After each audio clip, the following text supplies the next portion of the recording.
শিক্ষার্থী বন্ধুরা কেমন আছো সবাই? আশা করছি সকলেই ভালো আছো। তো তোমরা একটি বিষয় জানতে চাচ্ছ তোমাদের অনার্স দ্বিতীয় বর্ষের পরীক্ষার ফলাফলটা কবে দেওয়া হবে?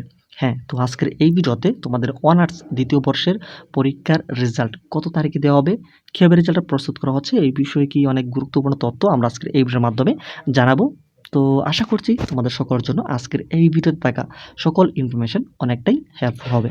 তাই অবশ্যই মনোযোগ সহকারে ভিডিওটি দেখার চেষ্টা করবে। এছাড়া আমাদের চ্যানেলে যারা নতুন রয়েছে অবশ্যই তোমরা চ্যানেলটিকে সাবস্ক্রাইব করে রাখো। এরকম অনেক ধরনের হেল্পফুল কিংবা অনেক ধরনের সাপোর্ট অর্থাৎ শিক্ষামূলক সকল সাপোর্ট আমাদের এই চ্যানেল থেকে তোমরা পাবে। ওকে, তো জাতীয় বিশ্ববিদ্যালয় রেজাল্ট প্রকাশের ক্ষেত্রে আমরা কিন্তু দেখেছি পূর্ব কোনো দিক নির্দেশনা কিন্তু দেয় না। তোমরা কিন্তু এই বিষয়টি সকলে জানো। যেদিন রেজাল্টটা পাবলিশ করা হবে, ধরো যে 4টা-5টার দিকে রেজাল্টটা পাবলিশ করা হলো, সেই ক্ষেত্রে ওই দিন 10টা-11টার দিকে একটি নোটিশ পাবলিশ করা হবে বা সকলকে জানিয়ে দেওয়া হবে ওই দিনেই দেখা যাচ্ছে রেজাল্টটা পাবলিশ করা হচ্ছে এরকম একটা। তো এর আগে কিন্তু তোমরা জানতে পারো না। সেক্ষেত্রে একটা টেকনিক অ্যাপ্লাই করলে তোমরা কিন্তু সকলে জানতে পারবে তোমাদের রেজাল্টটা কখন পাবলিশ করা হবে এই বিষয়টি। তো জাতীয় বিশ্ববিদ্যালয়ের পূর্ব দিক নির্দেশনা অনুযায়ী আমরা কিন্তু দেখতে পেয়েছি জাতীয় বিশ্ববিদ্যালয় প্রতি বছরই প্রতিবারই কিন্তু দেখা যাচ্ছে অনার্স প্রথম বর্ষ, দ্বিতীয় বর্ষ, তৃতীয় বর্ষ বা চতুর্থ বর্ষ একটা নিয়মের মাধ্যমেই ফলাফলটা প্রকাশ করা থাকে। সেটা হচ্ছে জাতীয় বিশ্ববিদ্যালয় যখন পরীক্ষা শেষ হবে তার পরবর্তী 90 দিনের মধ্যে রেজাল্টটা পাবলিশ করা থাকে, অর্থাৎ 3 মাসের মধ্যে ফলাফলটা প্রকাশ করা থাকে। তো এই যে এখানে 90 দিন, সেটা আসলে দেখা যাচ্ছে তোমাদের যে পরীক্ষা শেষ হয়েছে তার পরবর্তী 90 দিনের মধ্যে ফলাফলটা দিবে। তো এখন তোমাদের পরীক্ষাটা সম্পন্ন হয় 2টা পদ্ধতিতে। একটা হচ্ছে তত্ত্বীয় পরীক্ষা, একটা হচ্ছে ব্যবহারিক পরীক্ষা। অনেকে কিন্তু এই বিষয়ে কনফিউজড হয়ে যায় আসলে কোন পরীক্ষার পরবর্তী 90 দিন হবে। এই ক্ষেত্রে আমরা তোমাদেরকে বলি ব্যবহারিক পরীক্ষা অনেক সময় বিভিন্ন কলেজ বিভিন্ন সময় নিয়ে থাকে। তো সেটা অনেকটা ওই প্রাসঙ্গিক না। তবে তত্ত্বীয় পরীক্ষা যেদিন শেষ হয়েছে তার পরবর্তী 90 দিন হিসাব করলেই তোমাদের ফলাফলের যে ডেটটা সেটা কিন্তু তোমরা পেয়ে যাবে। এক্ষেত্রে আমরা কিন্তু দেখতে পেয়েছি জাতীয় বিশ্ববিদ্যালয়ে যেহেতু এখানে বিভিন্ন ধরনের সাবজেক্ট রয়েছে, অনেকগুলো ডিপার্টমেন্ট রয়েছে।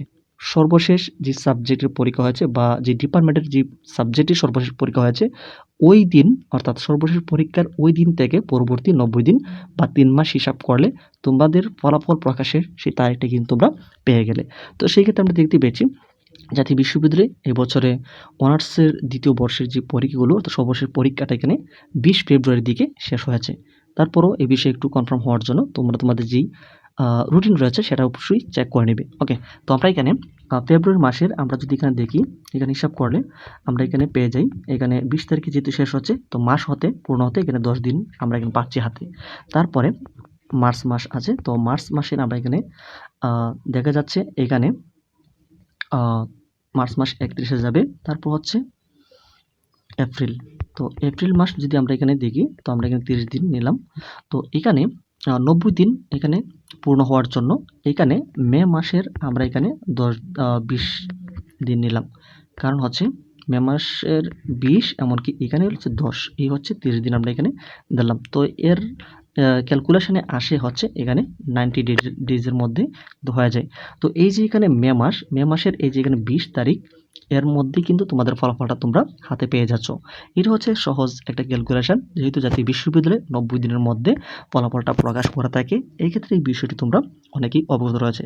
এখানে একটি বিষয় বলি, যেহেতু তোমাদের এখানে 20 মের আশেপাশে হবে, যদি তোমরা এখানে তারিখ জানতে চাচ্ছ যে আসলে মে মাসের কোন সময় ফলাফল প্রকাশ করা হবে, তো আমরা এখানে 90 দিনের আগে যদি আমরা এখানে হিসাব করি সেক্ষেত্রে মে মাসের 15 তারিখ থেকে 25 তারিখের মধ্যে কিন্তু তোমাদের অনার্স দ্বিতীয় বর্ষের পরীক্ষার ফলাফল তোমরা হাতে পেয়ে যাবে। ফলাফল পাওয়ার পরবর্তী সময়ে দেখা যাচ্ছে অনেকে ভালো পরীক্ষা দিয়েছো কিন্তু কাঙ্ক্ষিত ফলাফল আসে নাই। সেক্ষেত্রে তোমাদের করণীয় কী? বা অনেকে কিন্তু আনফরচুনেটলি অনেকের কোনো একটি সাবজেক্টে বা 2 থেকে 3টা সাবজেক্ট কিন্তু ফেল চলে আসে।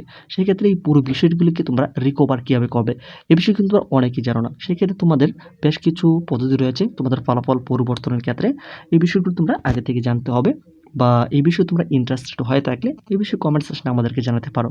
তো এরকম অনেক ধরনের হেল্পফুল কন্টেন্ট কিংবা অনেক ধরনের সাপোর্ট কিন্তু আমাদের এই চ্যানেল থেকে তোমরা পাবে। সেজন্য অবশ্যই তোমরা চ্যানেলটিকে সাবস্ক্রাইব করে রাখবে। ও হ্যাঁ, তোমাদের ফলাফলটা কিন্তু দেখা যাচ্ছে মে মাসের শেষের দিকে গিয়ে কিন্তু তোমাদের ফলাফল প্রকাশ হচ্ছে। তো এক্সাক্টগুলি আমরা তোমাদেরকে পরবর্তী আরও বিষয়ে অনেক কিছু ইনফরমেশন দিব। সেক্ষেত্রে অবশ্যই আমাদের চ্যানেলের সাথে কানেক্টেড থাকতে হবে।